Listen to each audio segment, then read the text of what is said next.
on Radio EcoShock. The nuclear accident at Fukushima, Japan is far from over.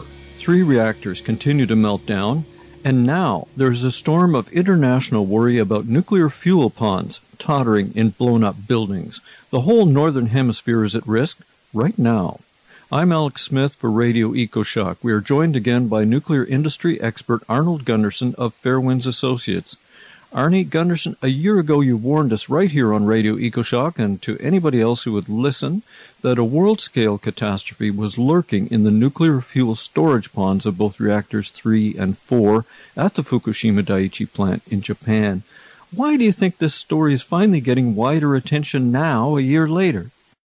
Well, I think, the drama of seeing units explode and the talk of meltdown has finally subsided, and that allows what little press there is that's covering it to move on to what's in fact the much bigger story, and that's the condition of the fuel in Unit 4's fuel pool.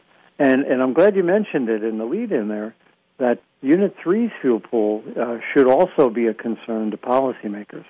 This Mark I design is so fragile, and everybody was focused on what's inside the containment. But we're at a point now where we really have to worry about what's outside the containment. Yeah, well, let me just read a couple things into the record here. The Japanese press, which has been following the government line up till now, is starting to break out. On April 2nd, Takao Yamada, expert senior writer for Mainichi paper, said, quote, "The 7-story building itself has suffered great damage, and with the storage pool barely intact on the building's 3rd and 4th floors. The roof has been blown away. If the storage pool breaks and runs dry, the nuclear fuel inside will overheat and explode, causing a massive amount of radioactive substances to be spread over a wide area."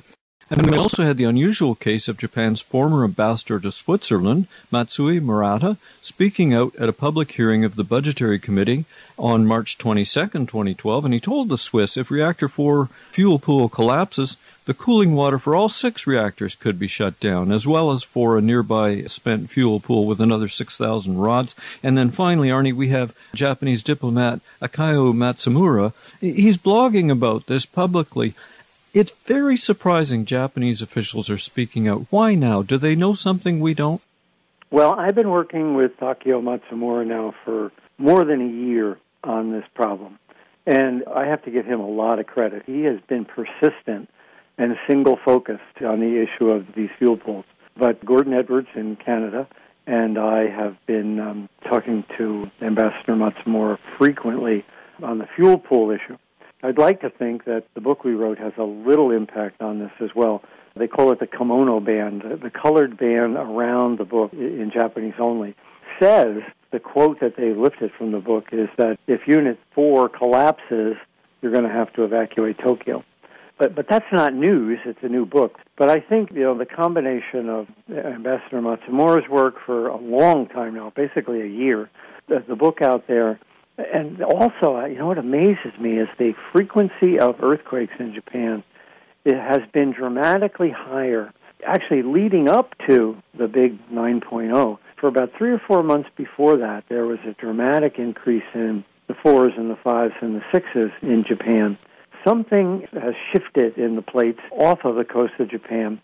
I have friends in Tokyo, and they're saying there's noticeably more significant tremblers in Tokyo than there were back in 2010.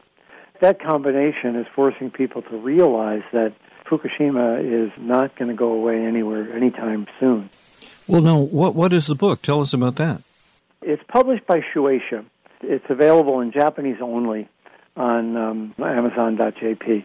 Maggie and I were interviewed by a woman journalist who then took that long interview, 5-6 days of interview, and put them in a book back in October, which then got published in February, and I was in Japan speaking to the Japanese press club. But it's entitled Fukushima Daiichi, The Truth and the Way Forward. I think it's important that the Japanese understand that there are alternatives to nuclear going forward that Tokyo Electric really doesn't want them to understand. And you raised this thing about more earthquakes, and I found some research in a paper. It's in a journal called Solid Earth. It's a journal of the European Geosciences Union, and it's by Dapeng Zhao, who is a geophysics professor at Japan's Tohoku University. And he says that the giant earthquake of March 2011 has reactivated a seismic fault closer to the Fukushima nuclear plant, and using the latest scientific techniques and measurements, this paper warns another big quake could strike even closer to the plant. And one blog, Washington's blog, which is a pretty good blog, it says, scientists say there is a 70% chance of a magnitude 7 earthquake hitting Fukushima this year and a 98% chance within the next 3 years. And you said in an interview with Dr. Helen Caldecott back in February that if they got another 7 quake, that could do it. That could bring the reactor 4 fuel pool down. Yeah, I think we give ourselves, as a species, more credit than we deserve, because we look back and at the historical record, but really, we've only been analyzing this for 100 years and trying to go back in the historical record perhaps 1,000. But you're stuck with this situation of a high-consequence event that you believed has been low probability. But, now we've got these papers saying that we've got a significant likelihood of serious earthquakes, and they're not low probability. So we've got the worst confluence. You've got the high probability event combined with the high seriousness. And that's certainly a frightening place to be. And that's where Japan is right now. Well, it seems to me, and many Radio EcoShock listeners from all over the world have written me about this, that we're sleepwalking through a potential global catastrophe, and they want to know, why isn't there an international emergency action plan to save us from this? It's something that might make Chernobyl look small in comparison. Have you heard rumblings about that? What are your thoughts? I have no information about any kind of a global concerted effort. I know the Nuclear Regulatory Commission provides information, but the way the world community is structured on nuclear reactors, there is no organization that pulls together a coordinated response. It might be a little different on nuclear bombs, but the nuclear reactors are very much seen as everybody's own domestic policy.